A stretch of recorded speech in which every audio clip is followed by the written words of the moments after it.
or now Western powers, Putin, Donald Trump, and all of that, the reason why Finland government suspended the trial, vex, of course, Biafrans, and are ready to give Ekpa, one of the greatest team in support of Biafra.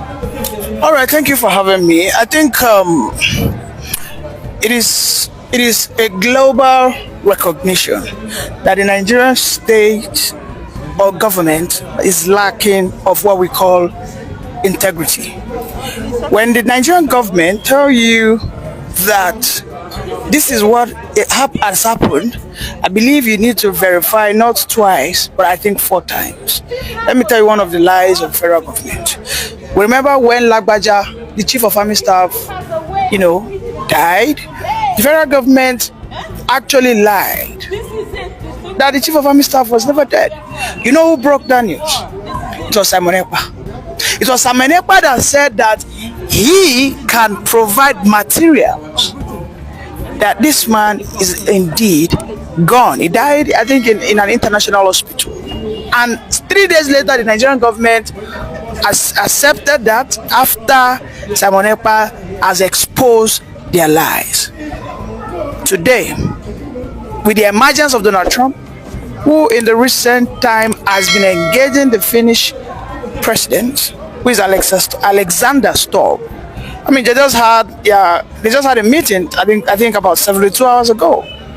And I'm not surprised that now Finland has put a stop to that, because for me it's just a show of lies by the Nigerian government. Because don't forget, the Nigerian government also told us that since last year that they have materials that they will forward.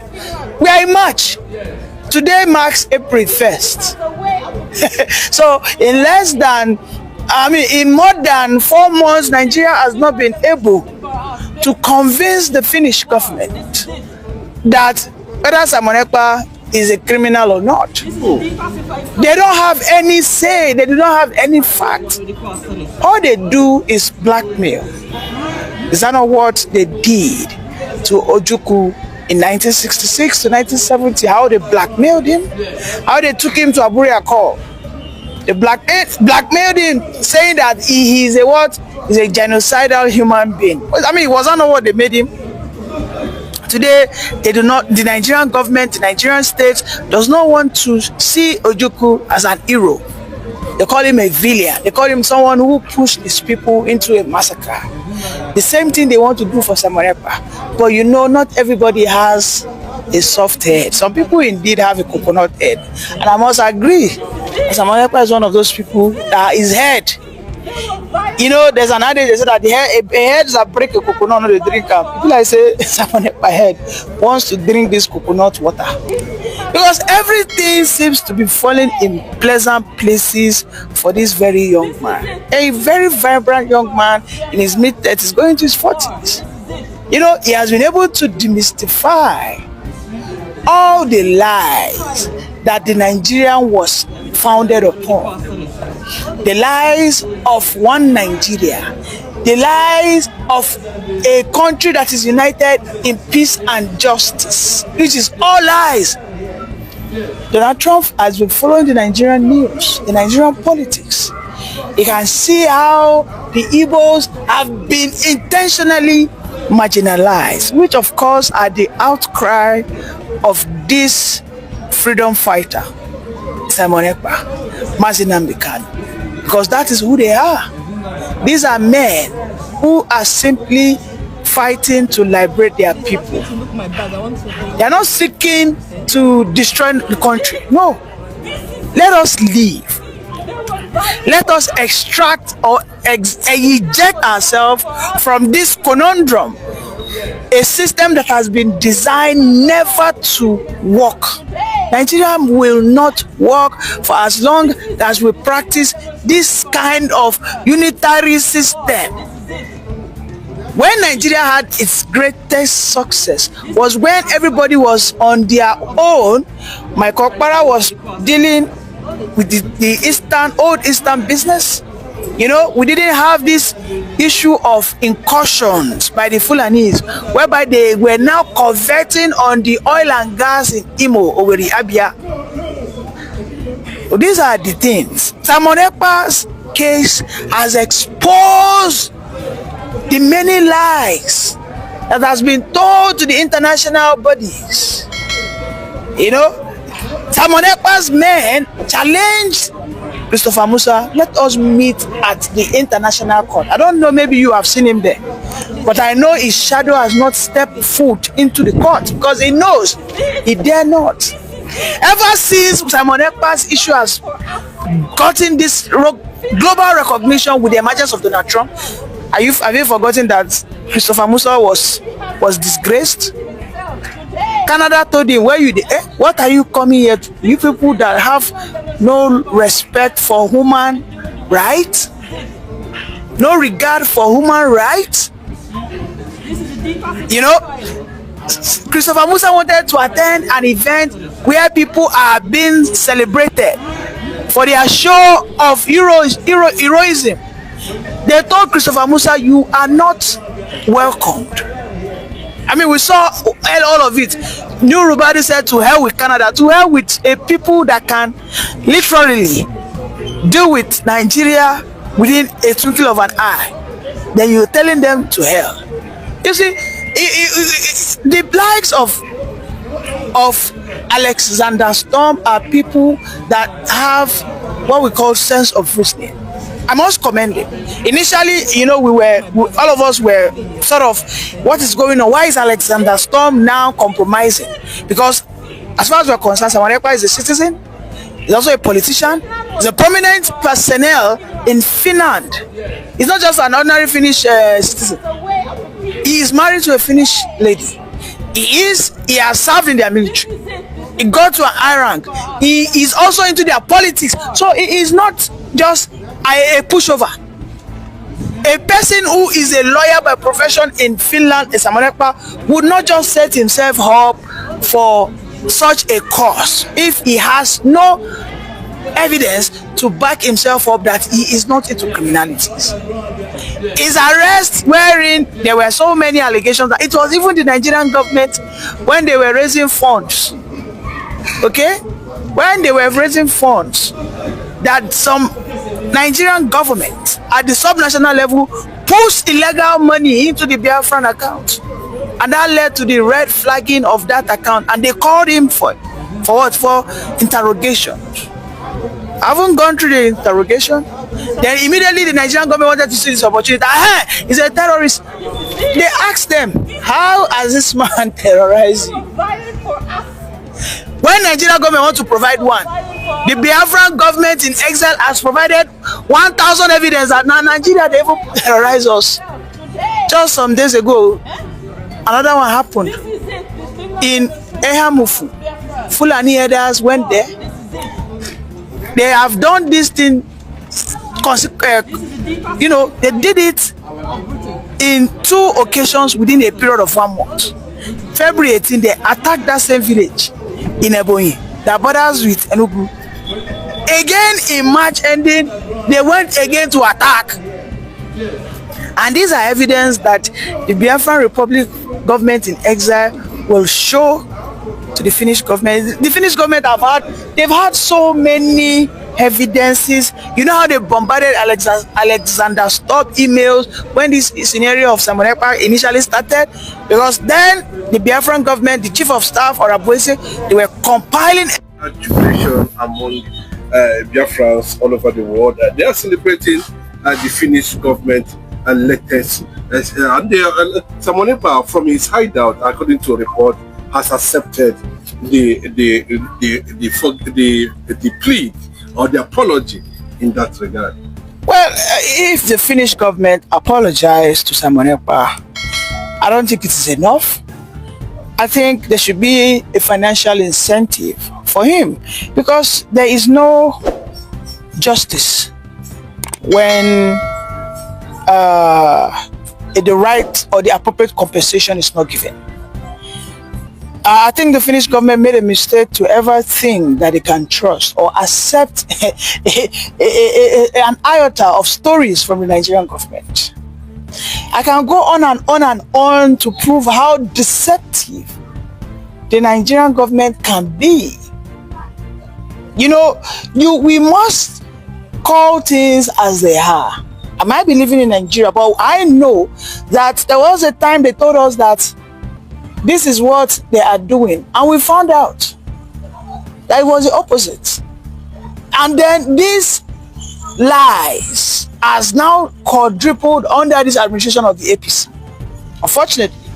So you see, Finnish government, yes, Simon Ekpa has forgiven you, but I urge you to do the same. Compensate him. Where did this pressure actually come from? Is it coming from Western world? It is coming from it is coming from what we call the body of truth, and we call it a body that seeks for the emancipations of the truth sayers, the crusaders, and the children of light. That is Donald Trump.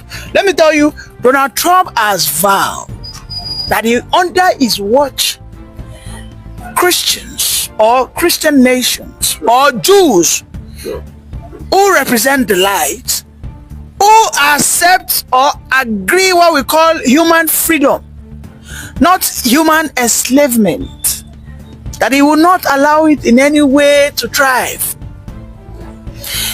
You know, the people that were so joyous when Simon Ekpa started having these issues were the Fulani people. They were jubilating. They were rejoicing in the north that this guy who used to be our nemesis. You can see ever since Simon Ekpa has been silent, there have been some series of attacks in Enugu, in Ebonyi. So now they are shivering in their spine that, indeed, Finnish government have caught up with us that we lied. And this man who is a thorn in our flesh will come back. All of a sudden, you will see that in a couple of days, those Fulani people will be pushed back into their shells. Because they say that it is only a lion that faces his battle without a show of fear. And these are the people who represent the Igbos, or the Biafrans, shall I say. The Simon Ekpa, this is the likes of the nnamdikanu. I mean, look at what is going on everywhere now. Look at what happened in Edo State. There is a prophecy that was said by nnamdikanu as at 2018 or thereabout, or 2019, 2020, where he said that this issue, this conundrum, is not just about ethnicity. It is simply about conquest, and he labeled it rightly that it is a Fulani conquest. Otherwise, why will a governor who has always had his people killed for a period of 1 year, 2 years by these same Fulani marauders? So now, because his own people who feel that they have been abandoned and decided to take justice into their hands, and they call it good justice. Okay, when the government fails, what do you think is going to thrive? Anarchy will thrive. If the government was up and doing, there wouldn't be anything called jungle justice. If the government of Nigeria... Yeah, good morning, Mr. Christian. Simon Ekpa get people that are lobbying for Biafra, and it is a plus. The way Simon Ekpa is going international, and it seems he's making this agitation a serious international issue by employing international lobbyists to make sure that Biafra is recognized at the world stage. Let's get a reaction. Now, thank you for that wonderful question, the anchor of this good platform.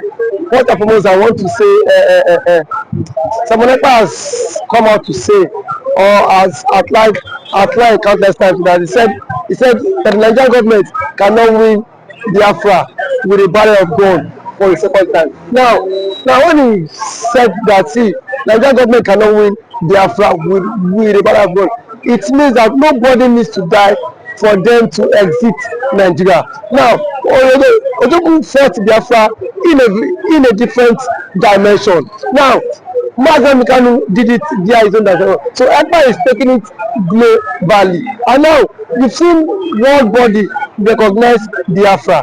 We've seen the UN and then some other global body have come out to endorse the Biafra struggle. So kudos to him. It is a plus. Some persons have come out to say that Simon Ekpa should be discredited, the likes of Ohanes Edigbo and that of the southeastern governors. But my question is that you said Simon Ekpa should not be taken serious. Then who should be taken serious? The government who is not willing to protect our people? Is it the people who have refused to speak up when the Igbo man has been marginalized in the country? Is it the same governors who have become a tools in the hands of their Fulani master? So for you to even have a character like Simon Ekpa and nnamdikanu to have come out to say enough is enough, that we are tired of this contraption called one Nigerians. It shows that these people have this mindset that see they can no longer be the slave. So for him to have even gone as far as to hire lobbyists that will speak on behalf of Biafra in the world in the UN summit, to me it's a plus, and that alone the voice of Biafrans will be heard globally, and the voice of an Igbo man is also being heard globally. Now let me take it back the line. When Southern Sudan and South Sudan wanted parted ways, nobody killed each other. Nobody go through the route of violence. It was done amicably. So Simon Ekpa is doing it amicably for him to convince world leaders that this thing is possible, and why the government of the day, the present government of Nigeria, are not seeing it that way. Thank you. You can also to the government, the Nigerian government be worried about it. Why would they be worried? The same people have sent assassins to kill Simon Ekpa. Now only he has escaped. So see, one thing about it is that the government of the day, they are panicking. There's panic. You know what it is now? Say a particular tribe or a major tribe to exit your country. You know how an Igbo man is. You know the investment of an Igbo man is in the country. Now imagine in Nigeria without an Igbo man. Let's just imagine that. I mean, dominance.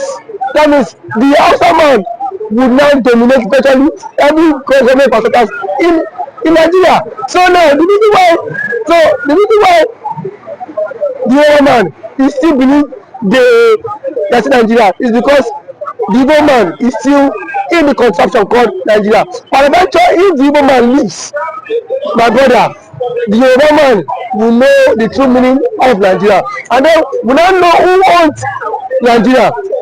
Just like what Angwabula said, he said they are not scared of the Igbos parting, exiting Nigerians. That was what he said. He said they are not scared.